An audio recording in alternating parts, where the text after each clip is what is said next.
Here's a new turbine we're about to finish up.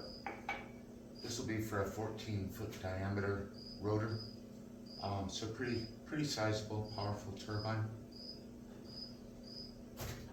I'll spin it up and kind of demonstrate what happens, how powerful this alternator is. These magnet rotors are 18 inches diameter. Each rotor's got 16 of these neodymium iron boron magnets, 2-inch diameter, half an inch thick, and 42 grade. Very strong magnets.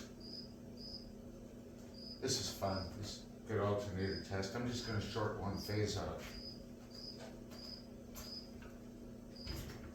So it stops very good. It's very stiff to turn now. Stator's 22 inches diameter. It's got 12 coils in it. Each coil is wound with 70 turns. I had 2 strands of 14 gauge wire in hand. This is getting us volts per RPM.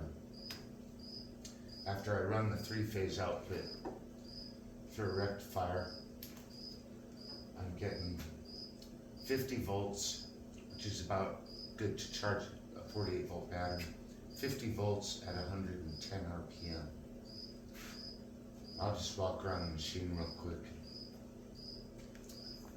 Point out some detail.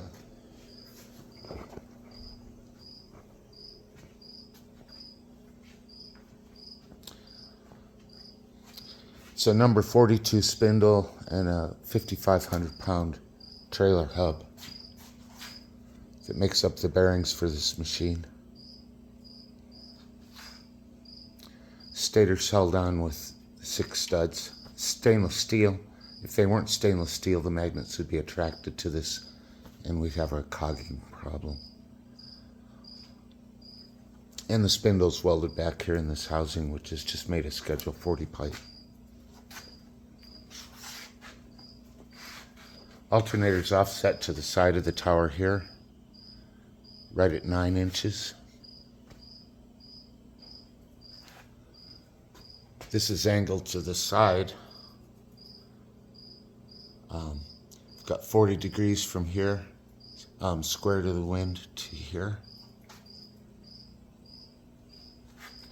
This is an 18-degree angle. The tail's hung in here with a pin. This is just a pin. It's just all pipe over pipe. It's kind of a loose fitting, but that's okay. The yaw bearing is 3-inch Schedule 40 pipe, 28 inches long. Tail boom is 7 feet long, made of Schedule 40 pipe. I used to put the tail boom on the top and put a gusset underneath, which is kind of silly. It took me years to figure out it'd be stronger if I put the gusset on top and hung it. So that's how I do it now. And the tail is hung.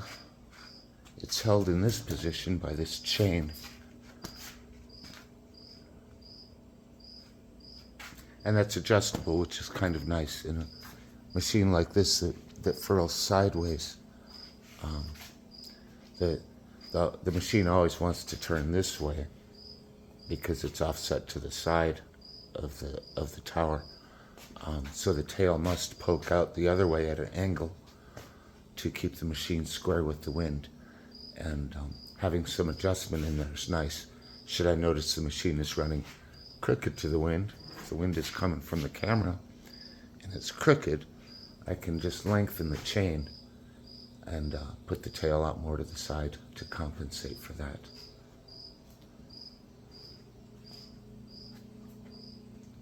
Here we've tipped the alternator up a bit to keep the blade tips out of the tower.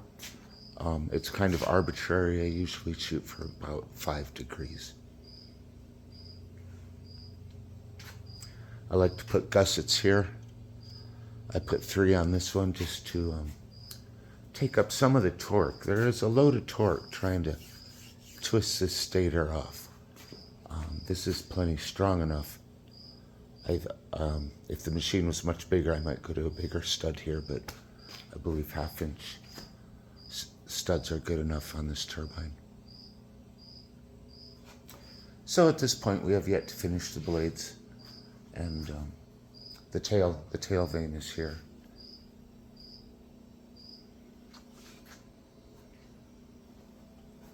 Magnet rotors are 3/8 thick steel.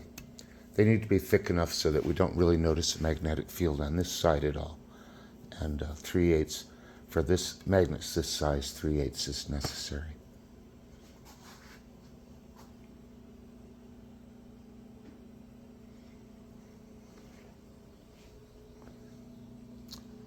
Anyhow, that's just a quick rundown of the latest turbine out of this shop. And there will be more to come, I believe.